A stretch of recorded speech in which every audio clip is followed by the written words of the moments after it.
এই যে তরকারি একদম রেডি। লুকটা কেমন বলো তো? এই তরকারিটা কেমনভাবে রান্না করলাম, কোনো মশলা ছাড়াই একদম কীভাবে রান্না করলাম চলো তোমাদেরকে দেখাই। পিস মাছ দিয়ে এই যে বেগুনের ঝোল। তো কালকে ইলিশ মাছ নিয়ে এসেছিলো, সেখান থেকে 2 পিস উঠিয়ে রেখেছি। এই বেগুন দিয়ে ঝোল খাবো, তাও আবার মশলা ছাড়াই একদম হালকা, মানে লঙ্কা, তোমার কালো জিরে আর লবণ হলুদ, ব্যাস, আর কিছু না, তেল একটুখানি, এই দিয়ে রান্না করবো। তো চলো রান্নাটা শুরু করি। মাছটা আগে একটুখানি ভেজে নেবো, বেগুনটাও একটুখানি ভেজে নেবো। কড়াই তেল দিয়ে আগে মাছটা হালকা হালকা ভেজে নেবো, খুব একটা কড়া করে ভাজবো না, সরিষার তেল দিয়ে ভাজবো। তেলটা একটু ভালোভাবে গরম হতে দেবো, নাহলে আবার তলায় লেগে যাবে, আর লেগে গেলে মাছগুলো তখন ভেঙে যাবে।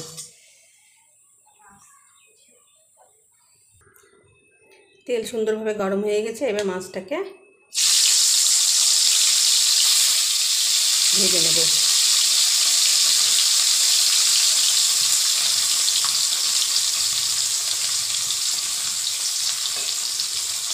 আগেই বলেছি বেশি ভাজবো না, একটু হালকা করে ভাজবো, বেশি কড়া করে ভাজবো না।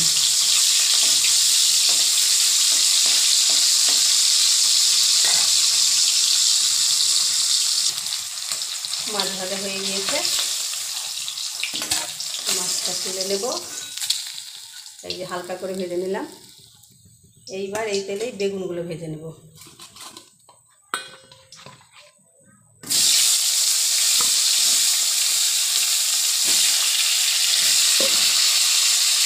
সামান্য একটু লবণ দেবো, বেশি একটুখানি, আর একটু হলুদ।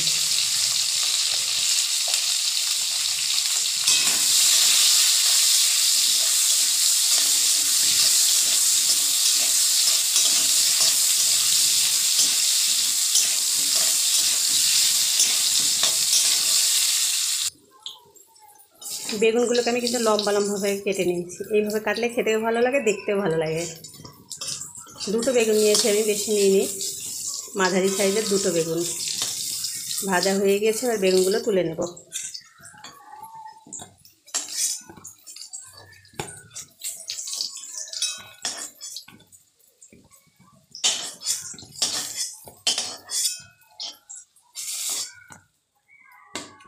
দেখো কত তাড়াতাড়ি রান্নাটা হলো, আর কত সহজে হলো, কত মশলা কমে রান্না হলো। আর একটু সামান্য তেল দিয়ে দিলাম, বেশি না, সামান্য।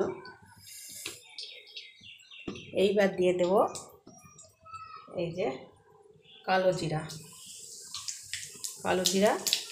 আর দিয়ে দেবো কাঁচা লঙ্কা।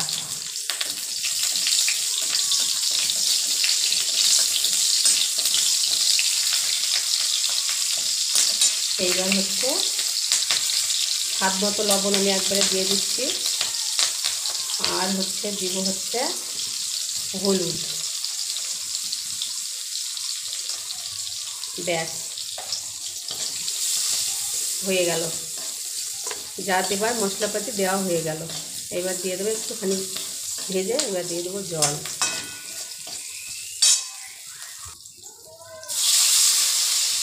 জলটাও দিয়ে দিলাম।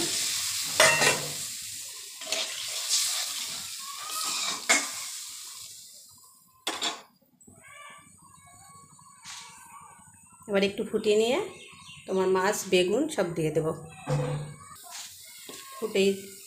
ফুটে গিয়েছে, এবার এই যে মাছ বেগুন সব দিয়ে দেবো।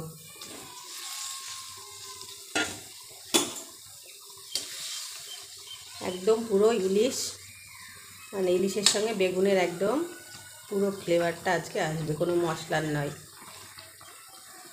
একটু গ্যাসটা মিডিয়াম আঁচে দেবো, দিয়ে একটু ঢাকা দেবো, দিয়ে 10 মিনিট রান্না করে নিলেই হয়ে যাবে।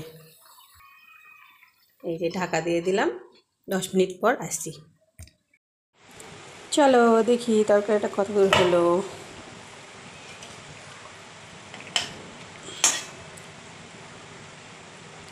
বেগুন টেগুন গলে সব টইটুম্বুর, এইবার নামিয়ে নেব।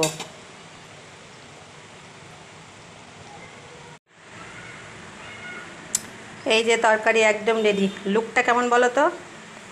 এই তরকারিটা কেমনভাবে রান্না করলাম, কোনো মশলা ছাড়াই একদম কীভাবে রান্না করলাম চলো তোমাদেরকে দেখাই।